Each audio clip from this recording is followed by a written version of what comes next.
Gambling in the military in general, for me, it connected in numerous ways. First of all, it was initially starting with the camaraderie of gambling with fellow Marines. It grew to the competition. We loved the competition.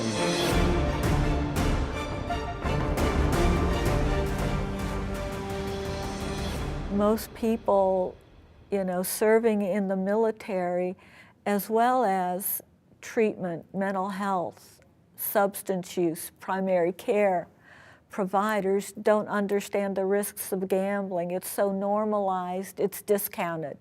They don't see the warning signs. So we need to let people know this isn't a risk-free activity. And then I realized the stakes weren't enough for me, weren't exciting enough. So then I started gambling really on my own. That escalated my gambling very quickly, and it also escalated my financial problems to cover the debts and the losses. And so that just sped up even more gambling, and it was very quickly out of control. Certainly one of the first signs people notice is this creating financial difficulties for me? Am I becoming more and more preoccupied? Am I missing important activities? Am I missing work because of my gambling? Am I showing up late? Am I getting criticized for not doing my job the way I'm supposed to?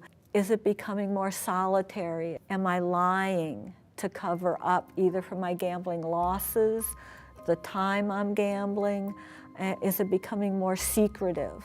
I think those are some of the real key warning signs for people to be aware of.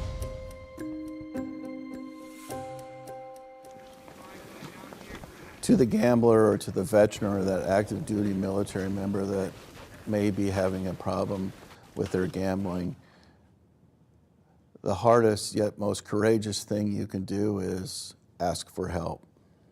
In Maryland, we're really fortunate. There's a helpline active duty veterans as well as civilians can use and be directed to the appropriate resources, whether veteran, active duty, or civilian.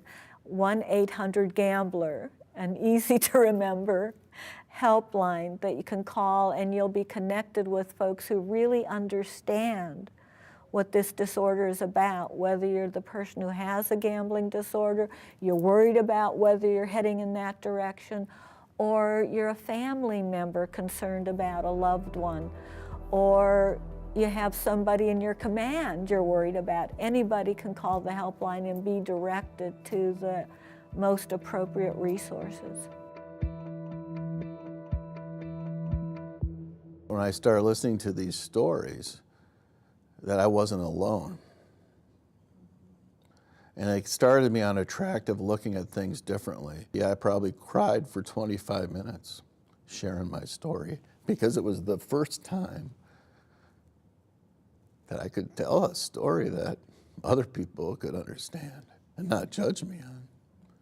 And also, for folks, there's Gamblers Anonymous. Other people have experienced this. It's not just me.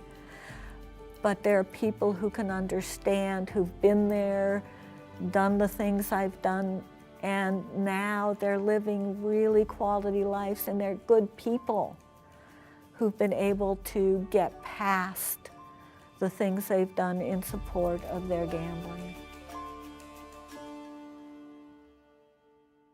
Looking back at the person I was 20 years ago, I would have never imagined or never thought it was possible to be where I am today. Even if you don't see it, even if you feel you're at the bottom of a pit, there is hope. There is a way out, and there are people who can help you with that way out. And trusting that you can see, the light of day if you just reach up is so important. Because other people can see the hope in you, even if you can't see it in yourself. Just seeing your journey over the years and your recovery and where you're at now compared to where you were at then, it just is such a powerful statement.